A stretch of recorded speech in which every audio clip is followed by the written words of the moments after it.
Morning, fellow zombies. Are we alive yet? Are we awake yet? Are we emotionally screwed up and sleep deprived, or are we sleep screwed up and emotionally deprived? That's a hell of a way for me to wake you up and say about these kind of things, anyway. Okay, so what's going on these days? Oh, who the hell am I? I am the Weaver John C. of Roseman, California. In dire need of a haircut and a shave. Without two bits. Yeah, checking things out on the board again. Not normal. Things I'm a little stressed out about. Besides trying to catch up with school stuff.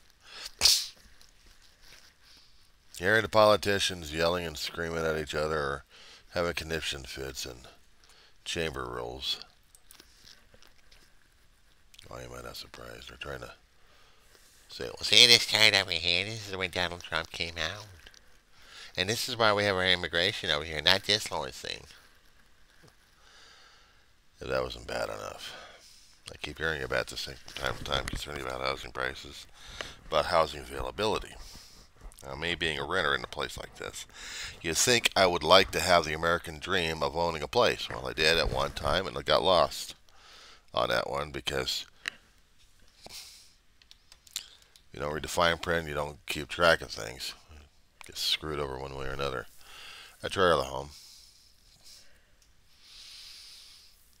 had at one time an unscrupulous manager,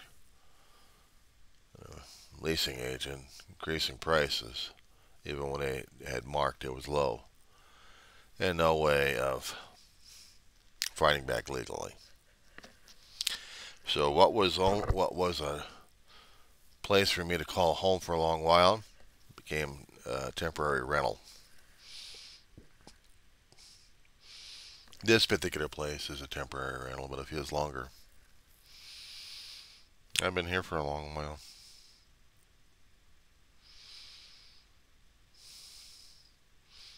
I've been here since the 15th, 2015.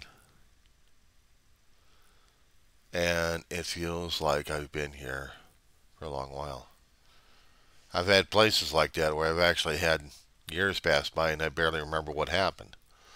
Or if the years were short, I actually did remember what was going on, somewhat. And these days, they're just flying by like crazy. So imagine if I wanted to own a house out in San Diego County, San Diego County, California, and if I was a renter out there and I wanted to get into a home, the markets and the pricing, the availability of the housings are disappearing, not because of buyers of low end like me. No, we're talking about corporations. We're talking about large investment groups want to buy a property so they can rent them at high prices and just get money off of people left and right. Potentially, investors either from back east or whoever's got the deep pockets. So now we got people screaming and yelling about that one. Something related to it is how about if you're trying to move away from expensive docks and you've been living on boats for a while, can't sail away to another place because you might have more problems with leasing or availability on your slips. One person tried to RV away for a few years and then discovered that because of the laws passed in Oregon, court cases going all the way to the Supreme Court telling people that anybody homeless is basically illegal. Hence, the people living on public property, like in overnight stays in parking lots, they're not allowed there anymore. Oh, during the daytime, yeah, but you can't camp overnight. But if you're homeless, you're not allowed anywhere. Programs trying to establish if people can try to live in other already available places to stay overnight, but it doesn't work. Not safe, and also those places are not even ready yet. Or very few places because of city council saying that we don't want the homeless here.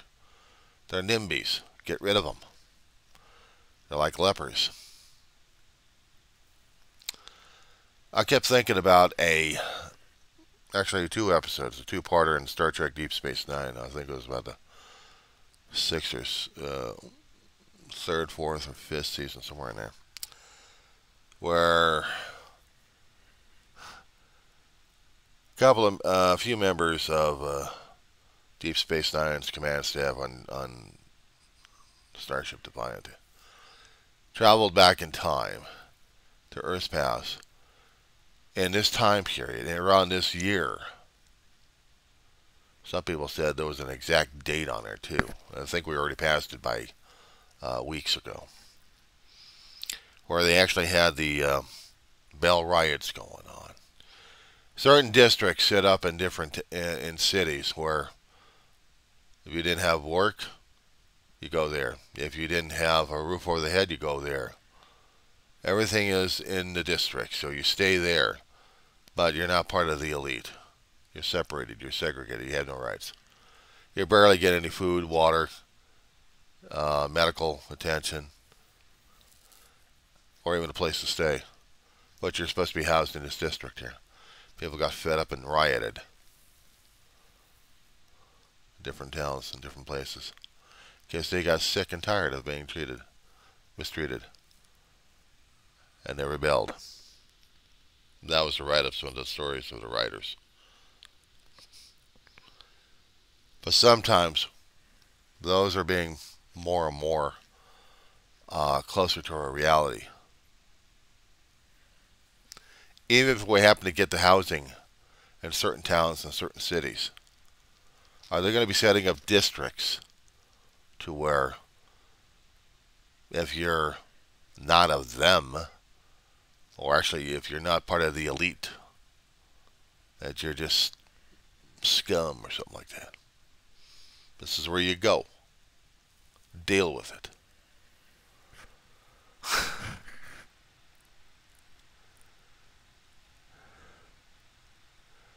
It's a scary proposition. It's a scary idea when it was written down in script form and put on paper.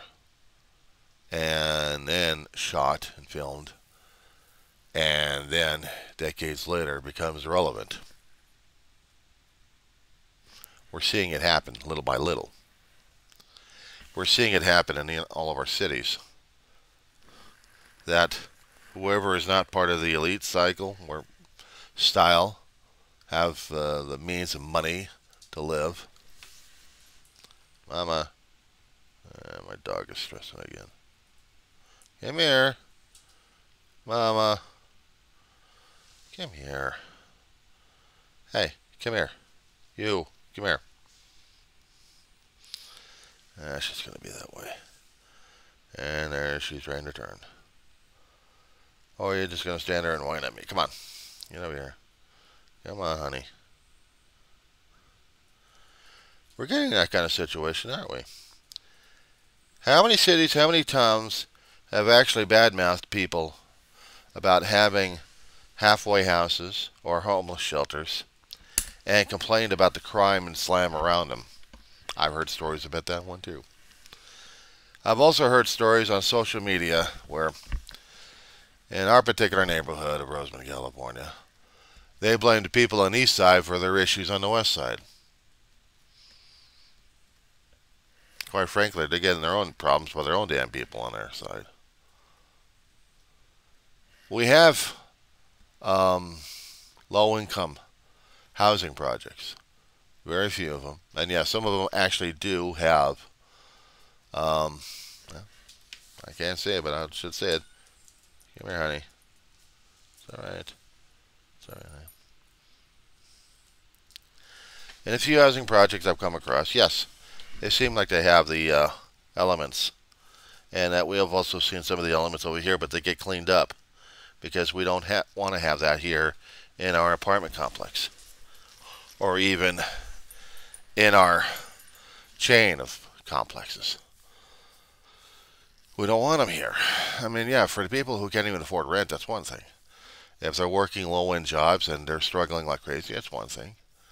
If they're on government subsidy, like I am, that's another. if they're disabled.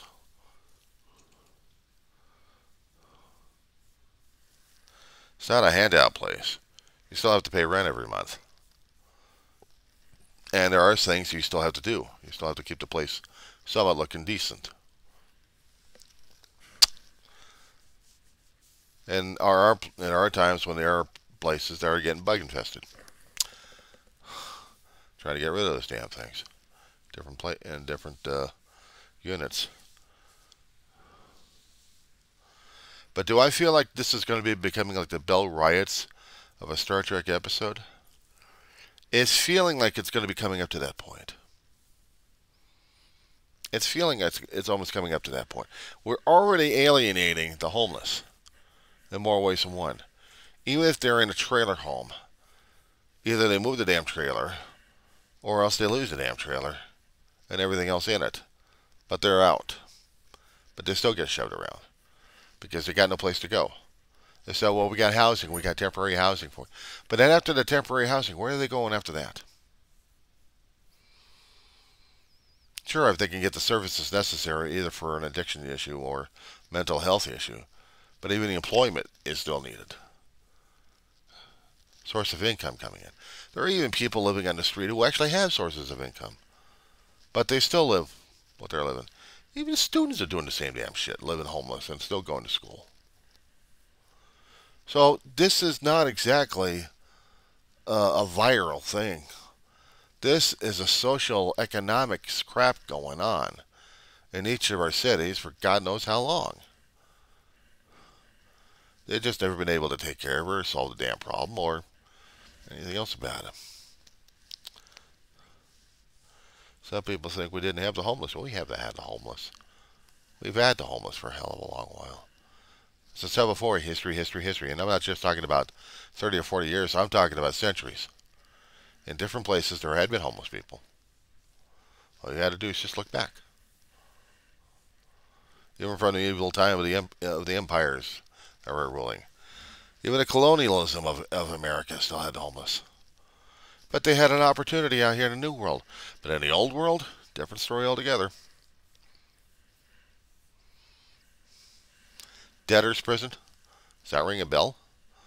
You couldn't pay your debt, you go to prison. Can't afford housing? Debtor's prison will be it. You go to prison for it. Work your ass off for slave wages and labor. Sounds like some of the private stuff we have out here in our current time. 20th and 21st century. I think almost about 19th century as well.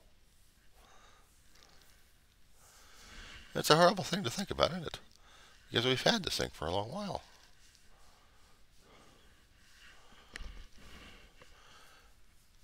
Go through books, talk to history professors, try to get a little bit of basic knowledge through documentaries. Just to see how things are and war. Do comparisons on that one. Easy, mama. You're okay. You're okay.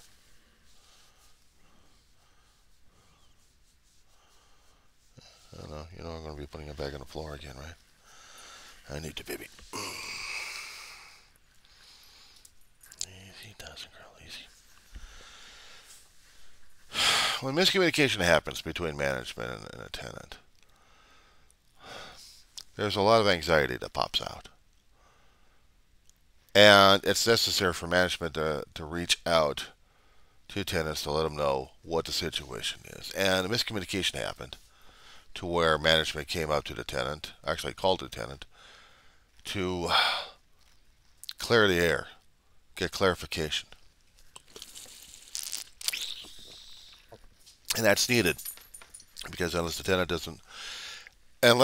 is kept in the loop of what's going on, they don't know the change is happening that may or may not affect their rental. I've been here for nearly 10 years. Just about. Give it another year or two.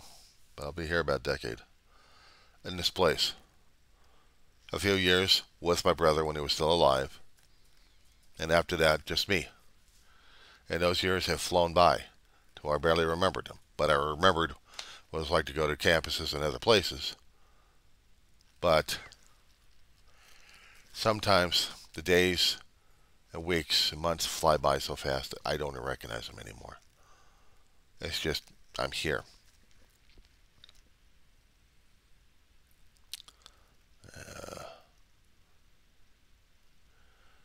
So yeah,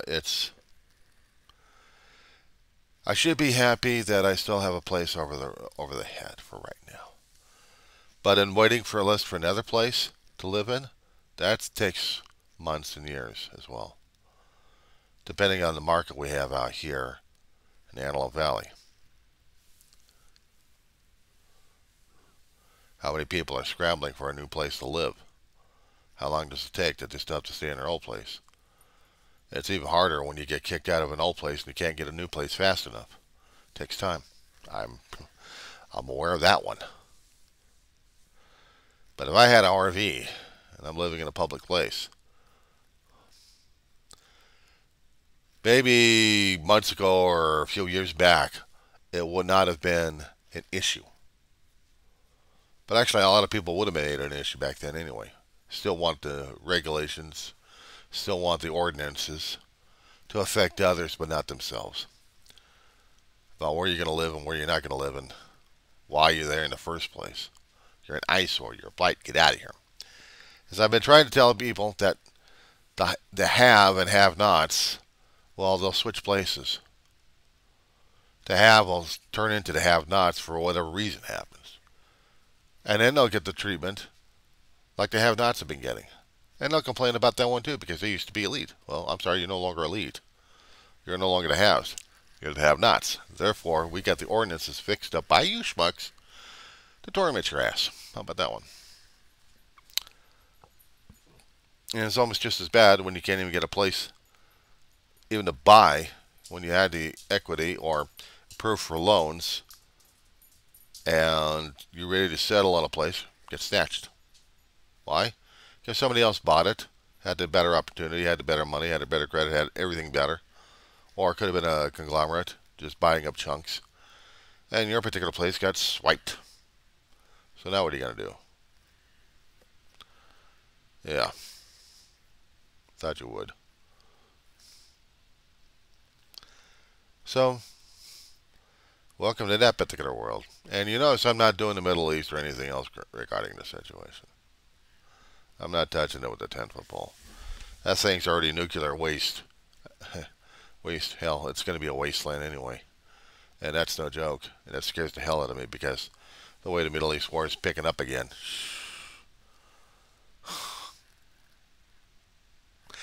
And you talking about a nuclear wasteland, you're talking about American politics. That's America's nuclear wasteland. We have so many people trying to go after everybody else. It's not even funny. They're trying to make their points. Mom, my dog is so damn lost this morning. It's not even funny.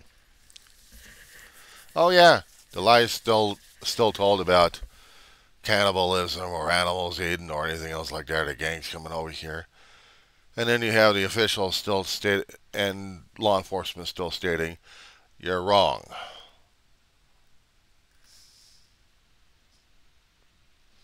So we still have that going on. How does that grab you?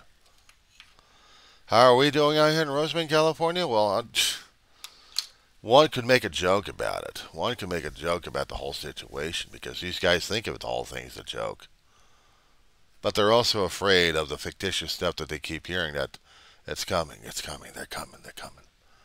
Yeah, and I keep thinking of this one song of saying, they're coming to take you away, ha-ha, they're coming to take you away, ha, hee, ha, to the funny farm.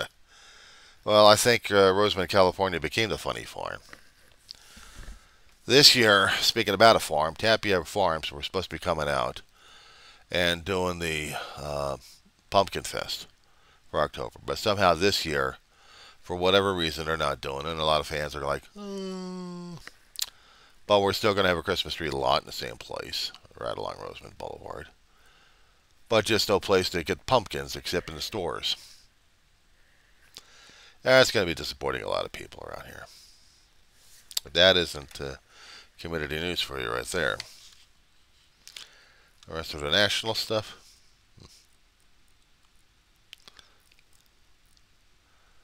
One more thing, if you're going to be making any restaurant changes or food menu changes and you own a restaurant, make sure that you're not copying somebody else. There was one particular restaurant mentioned had an issue in San Diego with In-N-Out Corporation. A couple of menu items concerning about the fries with the burger sauce on it and their own version of the double double that they called it. But they called it a double double. Well, apparently they got the polite, nice end from legal people from In-N-Out saying that we noticed a couple of menu items you got over there. You're matching us. Can you just kind of change the name a little bit, please? So they did that. And that's okay. That's okay. One major thing to watch out for. Gmail users. We got scammers out there in different areas, different states, that are having problems with their Gmail accounts being flooded by scammers and phishers out there. If I see anything suspicious, I'm usually dumping the shit out. I'll put it in a spam file, I'll dump the damn thing in trash. You don't see anything you like in your email accounts, dump the crap. Don't open it, just dump it. If you don't know them, you don't want to know them, just dump it. Because at this point, they're going to be doing a phishing scam on you, basically telling you, we know what you're doing, we know where you live, you got to pay us to get this information out to you online. Yes? I hate to tell these assholes, but I'm already out there, already on the YouTube channels. All I got to do is just show everything else to these assholes or explain it to them and shit. My life's already screwed up anyway. What are they going to do to me? Screw my credit, that's about it. That's the only thing I know about. And that's almost no joke either. Other than that, while the independents are still trying to tear everybody else apart and trying to show how better they are to everybody else, laughing at each other. It's just one other normal day until November happens. Oh, by the way, we're about less than 2 weeks away before we go into a government shutdown. If the Republicans don't get their frickin' ass together, both in the Senate and in the House, we got a partial government shutdown again. And President Biden's not going to be happy about that, but neither is Speaker Johnson at this point. But everybody else will be pointing the finger saying it's your fault. Welcome to politics.